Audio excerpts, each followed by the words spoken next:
Comme vous le savez, la zone militaire numéro 7 est une zone de très grande importance pour les armées. D'abord, du fait de sa position géographique, qui en fait une zone qui est pratiquement une porte d'entrée à toutes les autres zones, mais aussi du fait du nombre important d'unités qui sont positionnées ici. Et ces unités comportent des unités de réserve générale, comportent des centres de formation, comportent des centres d'entraînement. Et c'est conscient de l'importance que revêt cette zone militaire numéro 7 que le commandement a fait d'énormes efforts pour améliorer les conditions de travail, mais également de vie de l'ensemble du personnel qui se trouve ici, en zone militaire numéro 7. Et aujourd'hui, sous la présidence du ministre des Forces armées, nous avons visité et réceptionné plusieurs infrastructures qui ont été réhabilitées ou nouvellement réalisées au profit des personnels de la zone militaire numéro 7.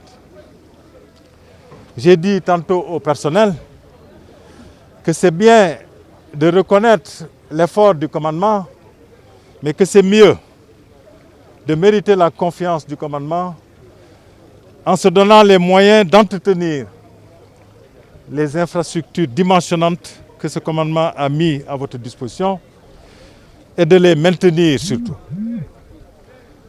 pour que les armées puissent demain se consacrer à d'autres travaux et n'aient pas à chaque fois à revenir sur les mêmes choses. Et je pense que le personnel l'a très bien compris. J'en ai profité également pour revenir sur certains principes fondamentaux pour la marche des armées. Principe de discipline, parce que l'armée c'est la discipline. Principe de solidarité, de cohésion et d'engagement, sans lesquels il est difficile pour une armée qui se veut professionnelle de faire son travail dans des conditions optimales.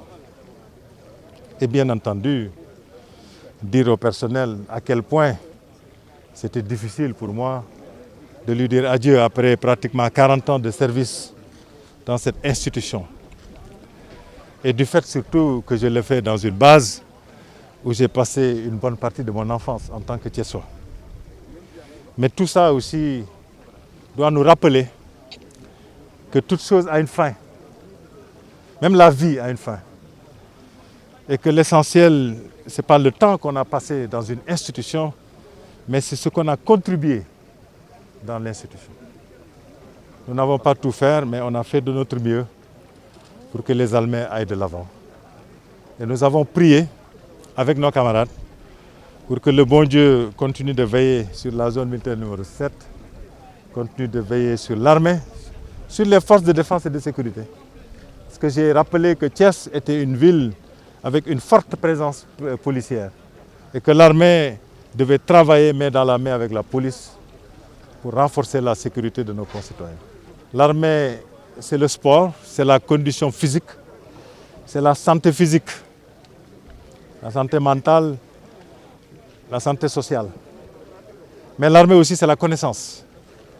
Parce qu'il y a un lien très fort entre la culture générale, la culture militaire et l'aptitude opérationnelle. Donc l'armée a compris l'existence de ce lien très fort et investi dans toutes les zones pour mettre en place des bibliothèques qui facilitent à nos personnels, en dehors des heures de travail, d'aller renforcer leurs connaissances, mais également pour permettre à nos familles qui vivent dans nos cantonnements de pouvoir aller faire de la recherche et augmenter les chances de réussite de nos enfants.